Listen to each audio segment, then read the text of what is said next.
యేసుక్రీస్తు వారి యొక్క పరిశుద్ధమైన నామంలో పునరుద్ధానపు శుభాకాంక్షలు మీకు అందరికీ, మీ కుటుంబాలకు, మీ వ్యక్తిగత జీవితాలకు తెలియజేస్తూ ఉంది బెతెస్దా ప్రార్థనా మందిరం నాయుడుపేట. ప్రతి వారము మీతో ఈ రీతిగా వాక్య పరిచర్య ద్వారా మీతో మాట్లాడటము, మిమ్మల్ని కలుసుకోవటం అనేది దేవుడు మాకు ఇచ్చిన గొప్ప భాగ్యమని మేము తలుస్తూ ఉన్నాం. ఈ వారంలో మత్తయి సువార్తను మనం గమనించినప్పుడు 5వ అధ్యాయంలో కొండ మీద ప్రసంగాన్ని మనం ధ్యానం చేశాం. మరి దీంట్లో 8వ వచనం ఒకటి ఉంది, దాన్ని ఒక మాట ధ్యానం చేసుకుందాం. హృదయ శుద్ధి గల వారు ధన్యులు, వారి దేవుని చూచెదరు. పిల్లరా, ఇది చాలా చాలా ప్రాముఖ్యమైన అంశం.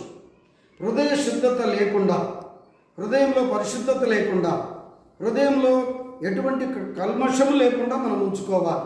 మార్కు సువార్త 7:21 ఏమంటాడంటే, అన్ని హృదయ అంతరంగంలో నుంచి బయటకు వచ్చి మనుషుడు ఏమవుతున్నాడంట, అపవిత్రుడైపోతున్నాడు. కాబట్టి హృదయ శుద్ధత కావాలి. కొంతమంది పైకి ఏమీ మాట్లాడరు, ఏమీ అనుకోరు, ఎవరితో వాదించరు, ఎవరితో పెద్దగా మాట్లాడరు, వాళ్ళు మౌనంగా ఉంటారు. కానీ హృదయ అంతరంగాన్ని చూస్తాడు దేవుడు. కాబట్టి ఈరోజు వాక్యం వింటున్న ప్రియులారా, నీ హృదయ అంతరంగం ఎలా ఉంది?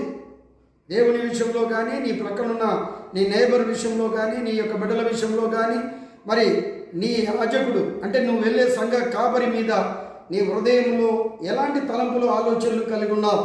ఎందుకంటే ప్రభువు రేపు తీర్పు తీర్చేటప్పుడు హృదయ రహస్యములను బట్టి ఆయన తీర్పు తీరుస్తాడంట.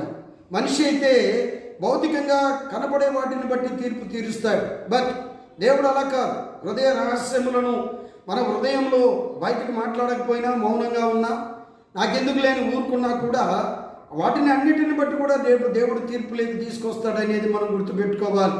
అంతేకాకుండా ఏజ్కేల్ గ్రంథం 14వ అధ్యాయంలో ఒక మాట అంటాడు.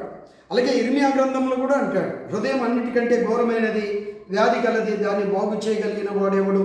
కాబట్టి మనం కొంతమంది బయటికి గలగలగలగని మాట్లాడతారు, వారి హృదయ అంతరంగంలో ఏ కల్మషం ఉండదు. కొంతమంది బయటికి మాట్లాడరు, హృదయ అంతరంగాన్ని మరి పరిశుద్ధంగా ఉందని ఎవరు చూస్తారు? దీన్ని టెస్ట్ చేయడానికి, పరిశీలించడానికి ఏమైనా యంత్రాలు ఉన్నాయా?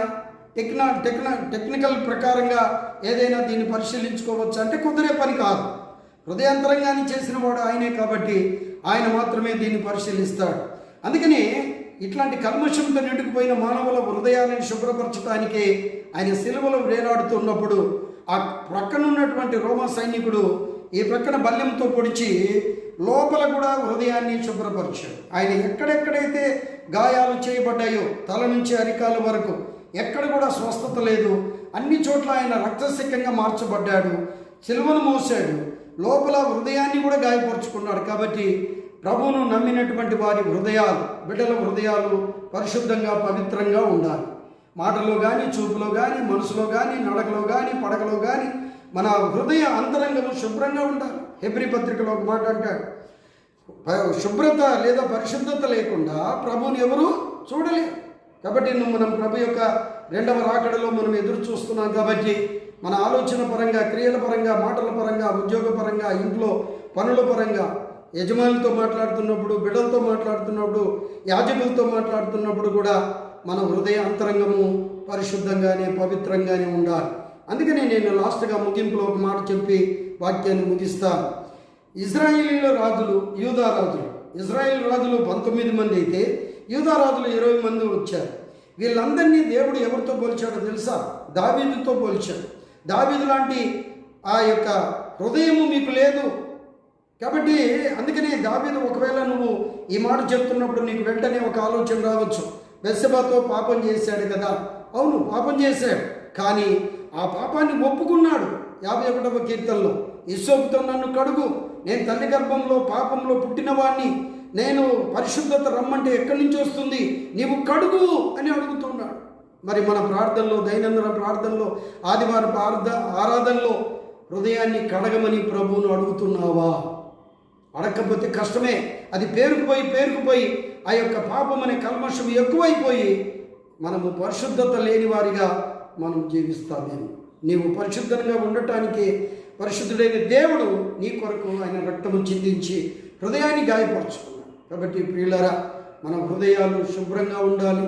పరిశుద్ధంగా ఉంటేనే ప్రభు వచ్చినప్పుడు ఎత్తబడతాం, ప్రభు స్వారూప్యంలోకి మార్చబడతాం, ప్రభువును చూడగలుగుతాం. మిమ్మల్ని, మీ కుటుంబాలను, మీ బిడ్డలను, వాక్యం విన్న ప్రతి బిడ్డను కూడా బెతెస్దా ప్రార్థన మందిరం ద్వారా ప్రభు దీవించి ఆశీర్వదించునుగాక. ఆమేన్.